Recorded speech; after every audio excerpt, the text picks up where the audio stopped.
After the woods, everybody pretended life went back to normal. The official story was a sleepwalking incident. The school called it stress. Parents blamed screens and the internet.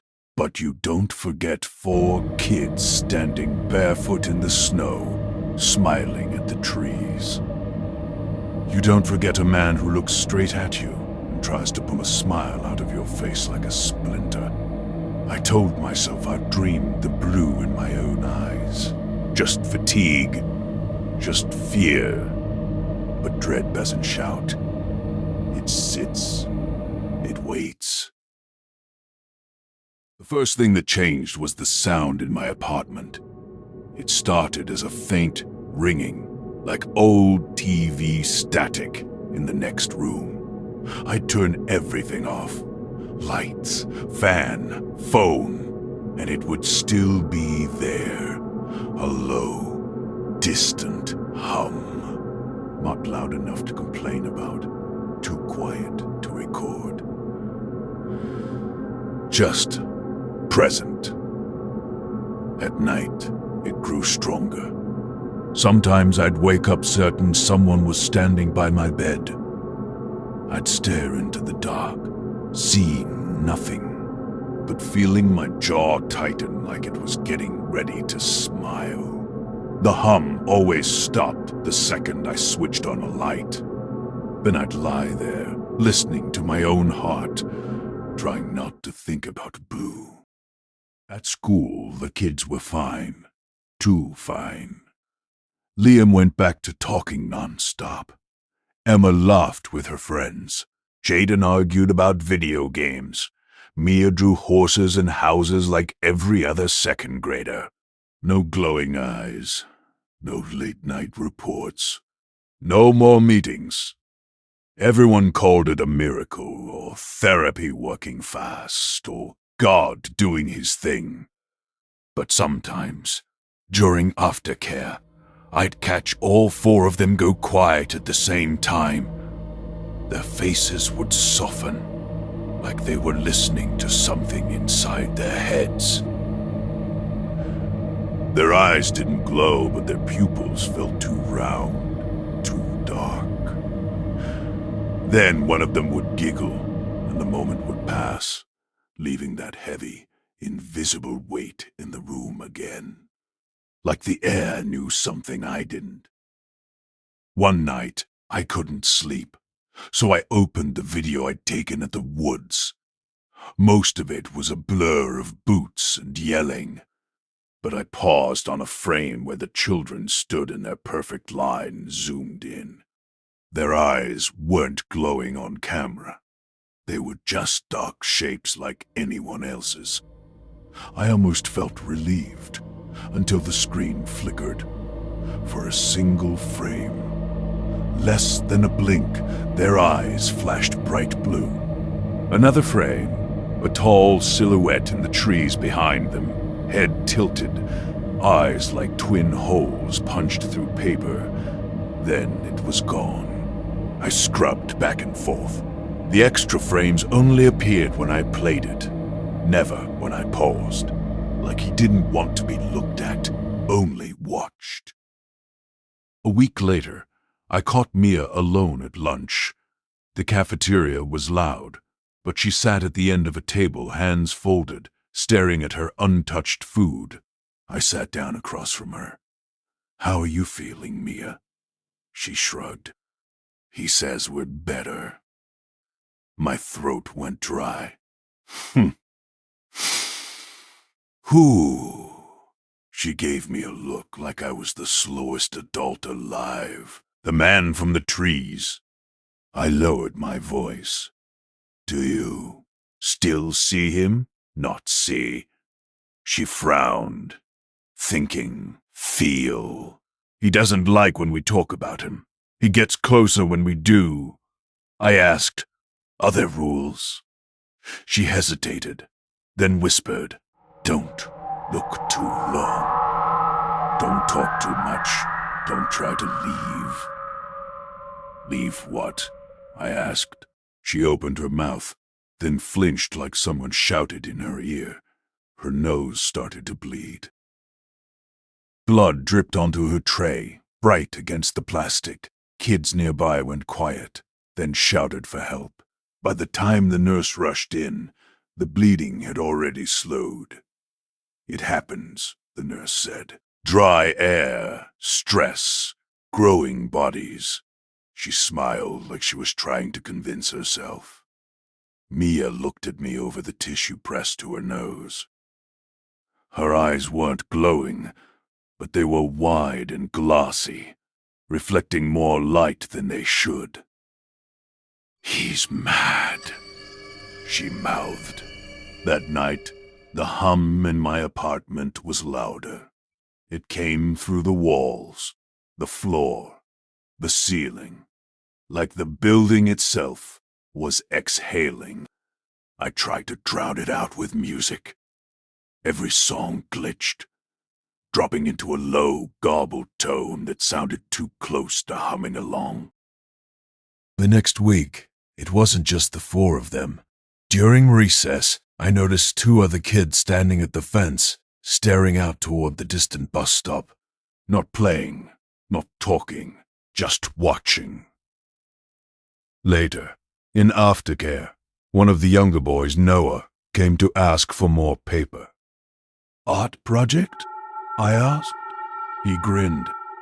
His smile was normal, but it stayed on his face too long after the conversation should have ended.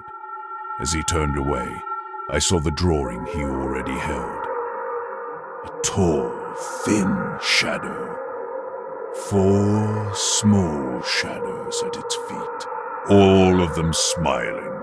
I'd never seen Noah talk to Liam or the others. The dread settled deeper, not as a spike of fear, but as a slow, spreading cold. Whatever this was, it was learning to share. Around 3 in the morning, my phone rang. An unknown number. Local area code.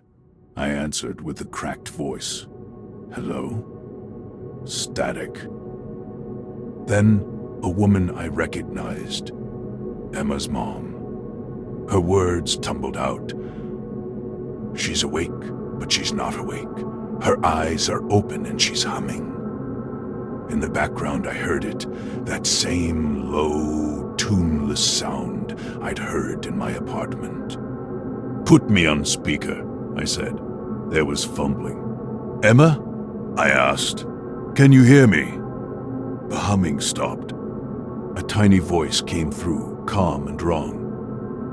"Why are you afraid?" he said. "You're almost ready."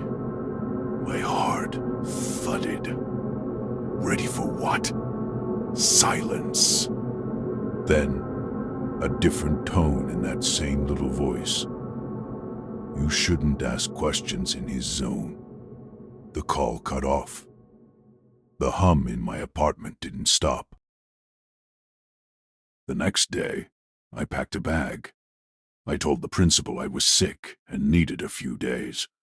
I didn't say I was planning to drive until the town was in my rearview mirror. The road out is simple. 1 highway, 2 exits. I've taken it 100 times. This time, the drive felt wrong. The sky stayed the same, flat gray, no matter how many miles I put between myself and the school. The hum rode with me inside the car, somewhere between the engine and the radio. Even when both were off, I passed a gas station I knew. Then, 10 minutes later, I passed the same one again. Same broken sign, same flickering light. When I checked my GPS, the map spun uselessly in place. No route, no arrow, just one word at the top of the screen. Recalculating. I don't remember deciding to turn around, but eventually I was back in town, hands aching from gripping the wheel. The hum faded the closer I got to the school. like whatever was pressing down on me was satisfied. I'd stopped trying. Parking lot, hallway, my classroom. Everything looked normal. Liam waved when he saw me, as if I'd only been gone an hour instead of half a day. "Did you go somewhere?" he asked. "Just a drive," I said. He tilted his head, the exact way the man at the bus stop did. "You can't leave yet," he said softly. "Not until he's finished smiling at you." He blinked and walked away before I could answer, like the words hadn't come from him at all. The principal announced a school spirit assembly. Games, music, a way to calm everyone down after the incident in the woods. We packed the gym with kids and teachers. The sound was a wall, laughter, shouting, sneakers on polished floor. Then the lights flickered, just once, barely a heartbeat. The sound didn't die completely, but it dipped. Every child's head turned toward the far set of doors at the same time. No one was there. From where I sat on the bleachers, I could see dozens of faces tilt in the same angle, like flowers toward the sun. Their expressions didn't change, only their eyes. For a split second, every pupil flashed electric blue. Then the lights steadied, and they went back to clapping along to music they weren't actually listening to. That night, I didn't get the hum. The apartment was completely, unnaturally quiet. You'd think that would comfort me. It didn't. Silence, I was beginning to understand, was just another shape of his attention. I brushed my teeth, turned off the lights, and told myself I'd call someone in the morning. The sheriff, a priest, a therapist, anyone. As I passed the hallway mirror, I saw my reflection lag behind by a fraction of a second. It caught up with me wearing a smile I wasn't making. Blue glowed faintly where my eyes should be. The light flicked out. In the dark, from somewhere very close to my ear, a low voice said, pleased and patient, "Good. Now you understand. You're in the zone too." I didn't turn around. There was nowhere to go. If you're hearing this, you survived. The unsafe zone closes. For now.